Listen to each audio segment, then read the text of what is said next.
ಕೂತ್ಲೆ ಹೇಳ್ತಂಡ ಕೂತ್ಲೆ ಅಣ್ಣ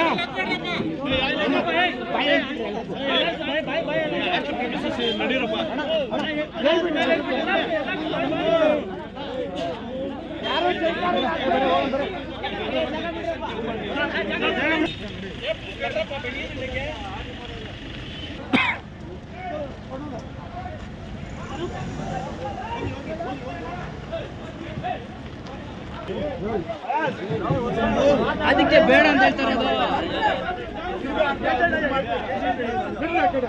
ಅಣ್ಣ ಬರ್ರಿ ಬರ್ರಿ ಬರ್ರಿ ಆ ಕಡೆ ದಾರಿ ಬಿಡ್ರಿ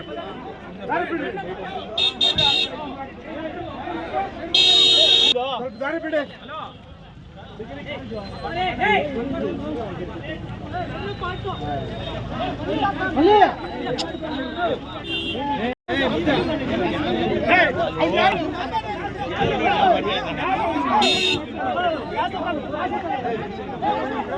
ಇಲ್ಲಿ ದಾರಿ ಬಿಡ್ರಪ್ಪ ಹೋಗ್ಲಿ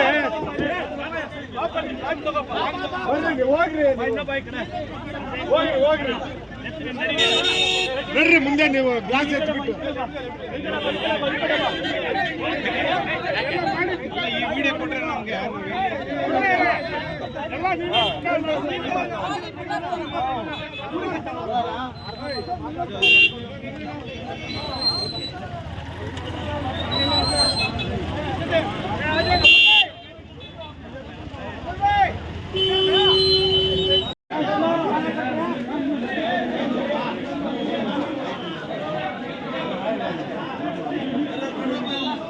ಪಿತೂರಿ ಅಂತ ಹೇಳಕ್ಕೆ ಇಷ್ಟಪಡ್ತೀನಿ.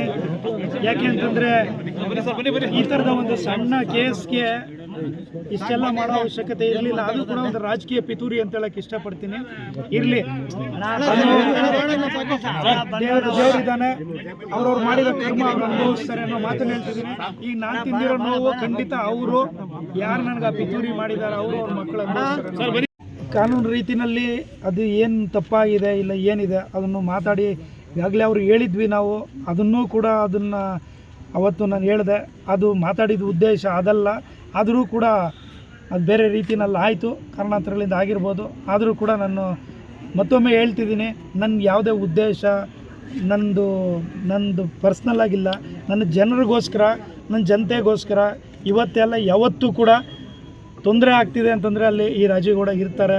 ಜನರ ಪರವಾಗಿ ಹೋರಾಟ ಮಾಡೋದಕ್ಕೆ ಯಾವತ್ತೂ ಸಿದ್ಧವಾಗಿರ್ತಾರೆ ಅನ್ನೋ ಮಾತನ್ನು ಹೇಳೋಕ್ಕೆ ನಾನು ರಿಕ್ವೆಸ್ಟ್ ಮಾಡಿದ್ದೀನಿ. ನಾನು ಯಾವುದೇ ವಿಚಾರವಾಗಿ ಪಕ್ಷದ ವಿಚಾರದಲ್ಲಿ ನಾನು ಎಲ್ಲೂ ಕೂಡ ತಂದು ಪಕ್ಷದ ವಿಚಾರದಲ್ಲಿ ಮಾತಾಡ್ತಿಲ್ಲ.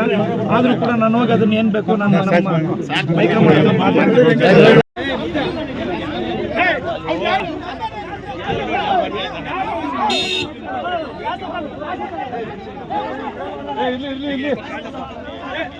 ದಾರಿ ಬಿಡ್ರಪ್ಪ ಹೋಗ್ಲಿ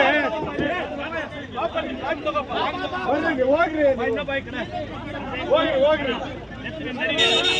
ಬರ್ರಿ ಮುಂದೆ ನೀವು ಗ್ಲಾಸ್ ಎತ್ಬಿಟ್ಟು